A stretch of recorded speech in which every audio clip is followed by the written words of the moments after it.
Shalom ouvracha. Alors vous savez, il y a quelques jours de ça, j'ai rencontré un non-juif.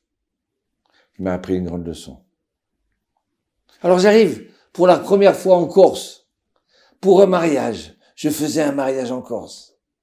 Et voilà que quelqu'un s'approche de moi, il me dit, écoutez monsieur, oui, d'accord, je peux vous dire quelque chose. Oui, vous avez rien à craindre ici. Ici on vous aime, ici on vous respecte, ici on vous considère. Ah, j'ai dit, écoutez, monsieur, écoutez, appelez-moi Marc si vous voulez. Je suis chrétien, mais j'aime les juifs. Ah, merci beaucoup. Mais écoutez encore des messieurs, vous avez encore 2 minutes, allez-y avec joie, d'entendre des paroles de votre sourire, votre visage. Ça fait plaisir d'entendre, de voir ça et d'entendre ça. Alors écoutez, regardez, je réfléchis un peu sur votre situation. D'accord? Vous êtes fort presque dans tout. Service secret. Vous allez pas me dire que vous êtes des génies.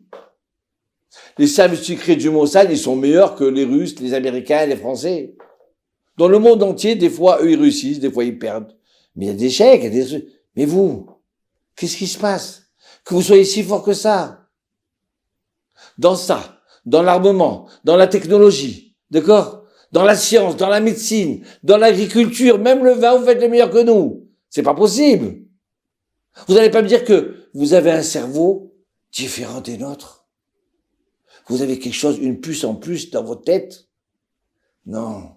Vous n'allez pas me dire que un soldat, il va gagner 100 soldats. C'est pas possible. Vous n'allez pas croire que David, il a gagné Goliath. Alors je dis, alors, qu'est-ce que vous allez nous dire? Alors j'ai pas compris. Dites-moi, où vous voulez en venir? Et quand vous allez me dire, mais vous êtes rabbin, monsieur? Je dis oui. Mais c'est que Dieu est avec vous. C'est pour ça que vous restez dans tout. La Chine, qui est un des plus grands pays au monde, l'Inde, on parle moins d'eux que de vous. Vous comprenez? Ah, j'ai bien sûr que Dieu est avec nous. Bien sûr qu'on ne pouvait pas réussir tout ça. Ah, vous avez raison. Mais, vous comprenez? C'est pas que vous avez quelque chose en plus dans la tête. C'est pas que vous avez quelque chose dans votre force. D'accord? C'est tout simplement, Dieu est avec vous. Alors là, j'écoutais. Vraiment, je tiens à vous remercier. Mais vous savez, c'est pas que Dieu nous aime. Il aime tous les gens, toutes les créatures du monde entier. Il me dit. Je dis bien sûr.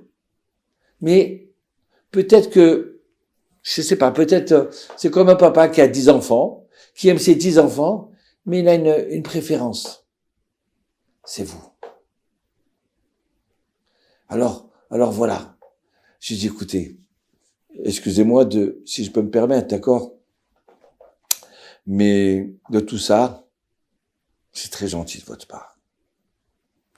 Mais on doit pas s'enorgueillir. On n'est pas plus fort que tout le monde. On n'est pas meilleur que tout le monde. Parce que si on faute de l'orgueil, alors on a tout raté. L'orgueil, ça veut dire, c'est mon intelligence, c'est ma force, j'arrive plus que les autres. Non. Simplement, j'ai un coup de pouce des fois de temps en temps.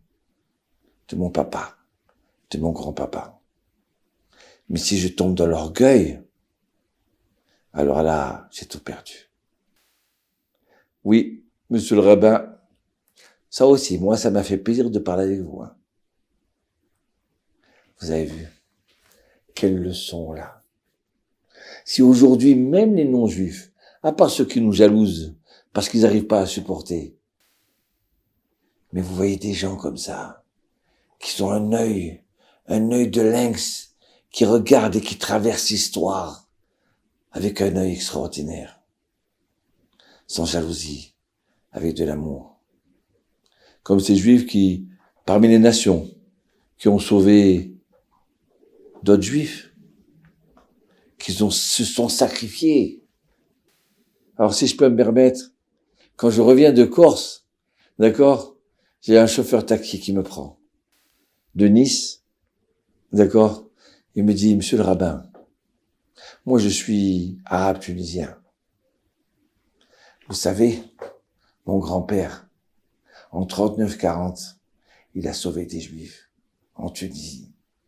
Il les a pris de côté, il les a cachés dans leur maison. Des Allemands.